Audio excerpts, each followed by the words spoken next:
6 Things History Doesn't Want You to Know About the Black Death. The plague came to Europe from the east, most probably via the trade routes known as the Silk Road overland and certainly by ship oversea. The Black Death, a combination of bubonic, septicemic, and pneumonic plague, had been gaining momentum in the east since at least 1322 and had infected the troops of the Mongol Golden Horde. Under the command of the Khan Janibek, who was besieging the Italian-held city of Kaffa, modern-day Feodosia in Crimea on the Black Sea. In this video, we will explore the 6 effects which resulted from the Black Death, and some of the social, economic and religious transformations which took root after the plague. Enjoy. Socio-economic effects. Before the plague, the king was thought to own all the land which he allocated to his nobles. The nobles had serfs work the land, which turned a profit for the lord, who paid a percentage to the king. The serfs themselves earned nothing for their labor except lodging and food they grew themselves. Since all land was the king's, he felt free to give it as gifts to friends, relatives, and other nobility who had been of service to him, and so every available piece of land by 1347 was being cultivated by serfs under one of these lords. Europe was severely overpopulated at this time, and so there was no shortage of serfs to work the land, and these peasants had no choice but to continue this labor, which was in essence a kind of slavery from the time they could walk until their death. There was no upward mobility in the feudal system, and a serf was tied to the land he and his family worked from generation to generation. As the plague wore on, however, depopulation greatly reduced the workforce, and the serf's labor suddenly became an important and increasingly rare asset. The lord of an estate could not feed himself, his family, or pay tithes to the king or the church without the labor of his peasants, and the loss of so many meant that survivors could now negotiate for pay and better treatment. The lives of the members of the lowest class vastly improved, as they were able to afford better living conditions and clothing as well as luxury items. Once the plague had passed, the improved lot of the serf was challenged by the upper class, who was concerned that the lower classes were forgetting their place. Fashion changed dramatically as the elite demanded more extravagant clothing and accessories to distance themselves from the poor, who could now afford to dress more finely than in their previous rags and blankets. Efforts of the wealthy to return the serf to his previous condition resulted in uprisings such as the Peasant Revolt in France in 1358, the Guild Revolts of 1378, the famous Peasants' Revolt of London in 1381. There was no turning back, however, and the efforts of the elite were futile.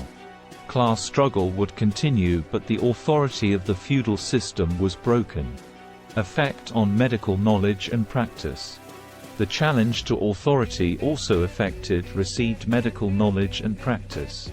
Doctors based their medical knowledge primarily on the work of the Roman physician Galen as well as on Hippocrates and Aristotle, but many of these works were only available in translations from Arabic copies, and, often, poor ones.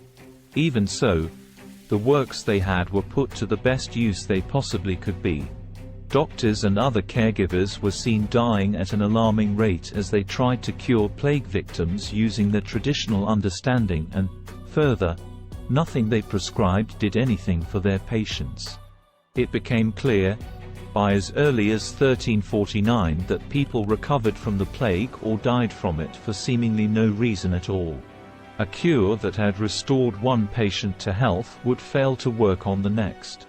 After the plague, doctors began to question their former practice of accepting the knowledge of the past without adapting it to present circumstances. The death of so many scribes and theoreticians, who formerly wrote or translated medical treatises in Latin, resulted in new works being written in the vernacular languages. This allowed common people to read medical texts, which broadened the base of medical knowledge. Further, hospitals developed into institutions more closely resembling those in the modern day. Previously, hospitals were used only to isolate sick people.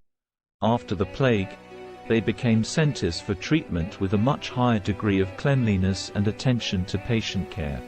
Change in religious attitude. Doctors and theoreticians were not the only ones whose authority was challenged by the plague. However, as the clergy came under the same kind of scrutiny and inspired the same or far greater doubt in their abilities to perform the services they claimed to be able to, friars, monks, priests, and nuns died just as easily as anyone else in some towns. Religious services simply stopped because there were no authorities to lead them and, further, the charms and amulets people purchased for protection. The services they did attend, the processions they took part in, the prayer and the fasting, and all did nothing to stop the spread of the plague and, in some instances, encouraged it. The flagellant movement, in which groups of penitents would travel town to town whipping themselves to atone for their sins, began in Austria and gained momentum in Germany and France.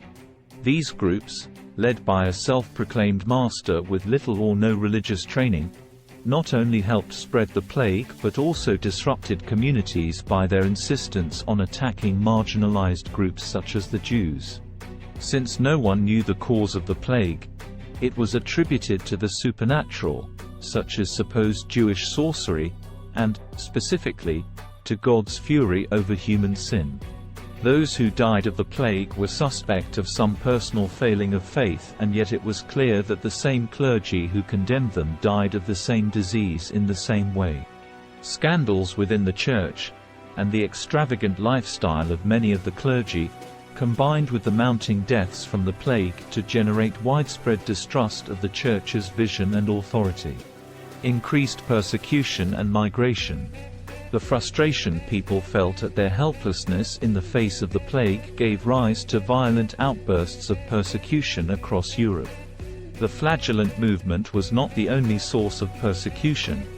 Otherwise peaceful citizens could be whipped into a frenzy to attack communities of Jews, gypsies, lepers, or others. Women were also abused in the belief that they encouraged sin because of their association with the biblical Eve and the fall of man.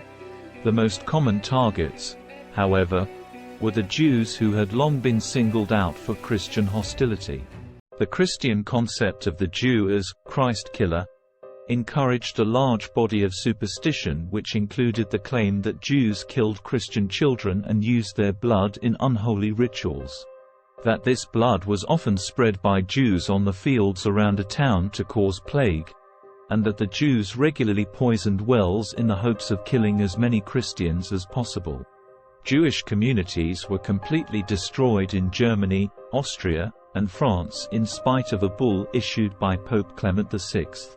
Exonerating the Jews and condemning Christian attacks on them.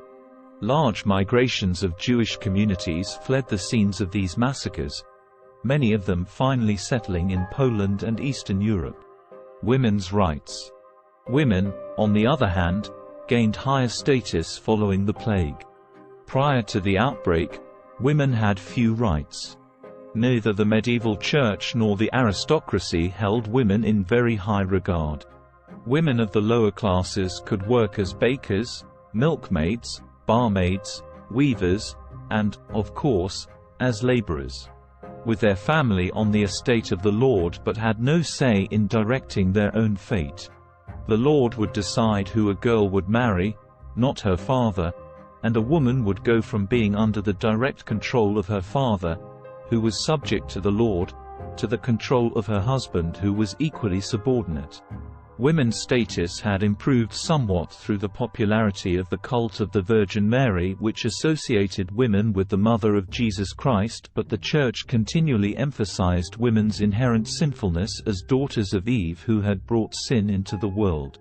After the plague, with so many men dead, women were allowed to own their own land, cultivate the businesses formerly run by their husband or son, and had greater liberty in choosing a mate.